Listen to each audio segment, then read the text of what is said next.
Bring me all women. Women. I can hear the team, man. Bring me all women. Women.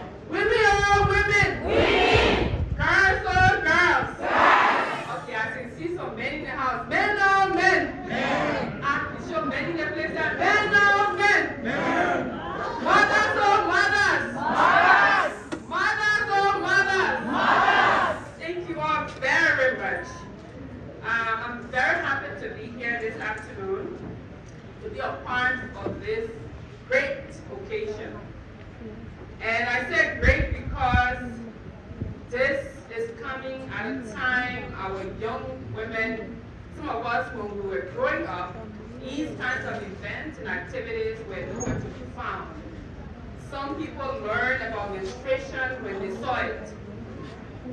So let me start by recognizing our Honorable Minister, the Minister of Gender, Children and Social Protection, the Deputy Minister, my own dear friend and sister, Madam Laura, Deputy Minister of Gender, members of the High Table, our development partners, USAID, UNICEF, UNFPA, and my very good friends of the Adolescent Girls Division, as well as the Adolescent Girls Advisory Panel.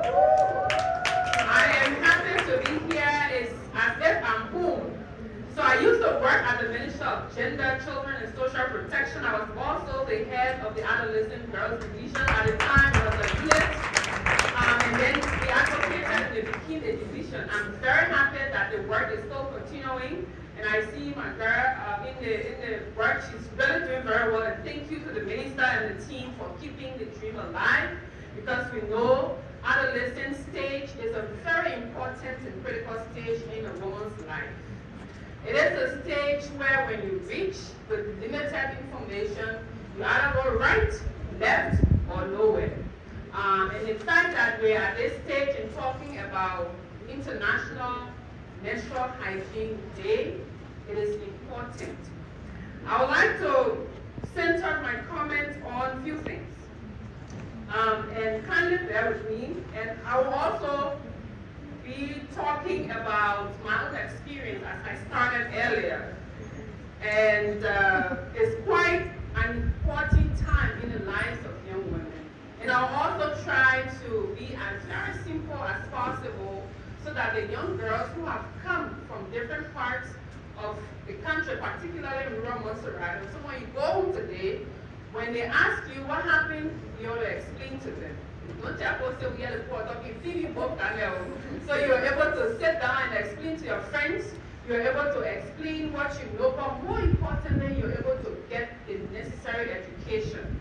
Because the thing about menstruation and menstrual hygiene, I'm really happy for all the fathers in the house. So please clap for the fathers here. The fathers, the brothers, the men.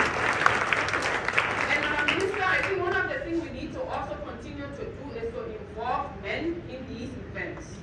Sometimes it's as if we're singing to the choir. Because it's important, because all of us, most of us, I would say all of us, have gone through or are in the stage of going through the process of receiving, we call it receiving period and whatnot.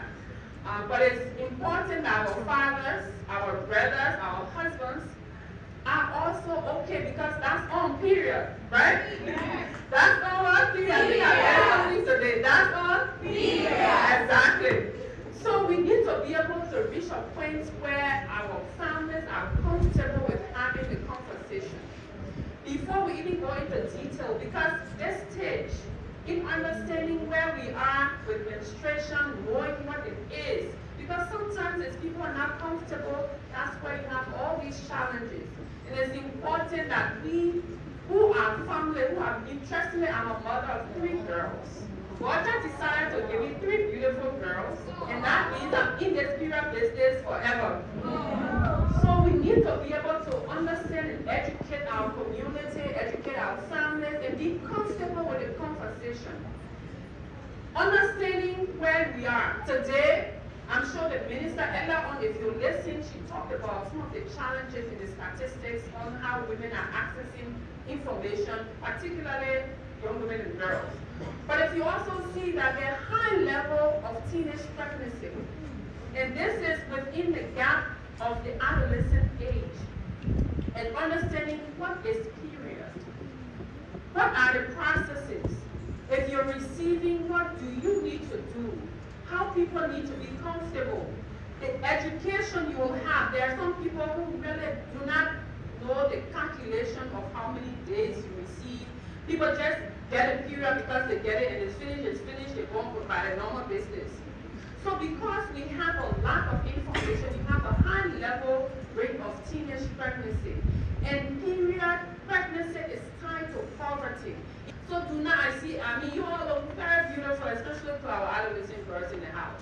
You look beautiful in your red t-shirts, you look amazing, you go home, you walk in the community with your nice t-shirt, with your jeans and everything. Where are you coming from? I'm coming from. And I'm just hoping that all of you, especially our adolescent girls in this house, today you are at this event. Some of you are part of an amazing group. Keep the momentum. Don't let any of our young sons and brothers fool you, because your education is the most important thing. The most important thing. Whether we like it or not, whether taxes are on menstrual products or the political conversation, whether we need resources and whether this person is how many percentage, all of that are very important. But the most important thing is the education that you need. You, the young girls, you, the young women. At home today, please start to have conversation in your neighborhood where you sit down, under the tree, in your living room, in the corner, in your classroom. You talk about it, you make it comfortable. Because when you're comfortable with speaking about your period, something you do not understand, I'm sure over the course of today, some form of education will happen. And I'm hoping that the adolescent girls advisory panel and the division working very hard along with Plan Liberia and other partners to be able to make sure the education of what a period is and how you take care of yourselves and what does that mean to even see your period. Yes, I hear period is crying and all of that, but all the beautiful songs and everything will not matter if you go and not listen and get pregnant and you drop out of school. And then so they say when you get, I've already come back and talk about Jesus, but so my account will tell I'll be talking about yesterday. But anyways, before I close, I want to thank again the Minister of Gender and Family, and I want to also avail myself on the advocacy for a reduction of tariff on products. I will inform the President about this in one of my briefings and let him know that I was here and I spoke to you all, and this is one of the major concerns. But also to have an advocate around the presidency. But most importantly, I will ask the Minister of Gender to connect with her colleague, the Minister of Commerce and Industry, and all other agencies responsible to advocate on the reduction of tariffs on sanitary pads. If food can be free, why can't that be free? Why? I think we should get to a state where the government can subsidize sanitary pads, because this is very important, and most of our daughters do not go to school because they're on a period and they do not have defensive pad or do not have resources to do that. So Madam Minister, I'm with you on this. Let's work together to advocate for the reduction of tariff, but more so for making pad free. It's important. Again, I'm very happy to be here. There were a young man, one other time, one papi was living in the community here. And there's a person I get to give my last story, and the last story of I was saying. They papi, and they young boy, you know, you don't children, and when you know one or two things, you can say, you'll clear up how the woman or the papi, right? So one day, they boy in the community, you heard, they say, Joseph, I was smart papi. So he said, you go to the papi, and you catch the small bird, you know, they tintin and in the grass. The small black tintin birds. He said, you will catch that bird, and you will go to the papi. And you will ask the papi, say, papi, the bird in my hand, is it living or is dead? So he said, when the papi said the bird is dead, you will go be again, the bird will fly. It will still be smarter than the papi, right? And he said, when the papi said the bird is alive, you will squeeze the bird, and the girl would die. So no matter what Papa do, he was still with Papa, right? So he was happy now he went to the Papa. He said, Papa said, I'm sorry, he said, why you can't together after do that? Ah. Papa said, the girl said, Papa, I can't say you. He said, Papa said, yeah. He said, I got smoke, I got bird in my hand. Papa, tell me if this bird is living or the bird not die. Papa look at him for long, Papa shaking. Papa said, my son, the life of that bird is in your hands. You can decide to kill it or you can decide to let it be. So it's up to you where you want to do the bird. So who won finally? Papa, right? So me I was there, I was in the out of the window listening to the Papa. So myself, I'm here to tell all of what you said here today. What the Ministry of Gender, the partners, and everybody have done and continues to do in the interest of adolescent girls and young women. That life is in your hands.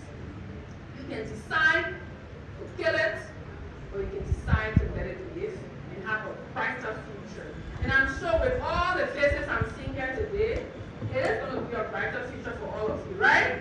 So thank you.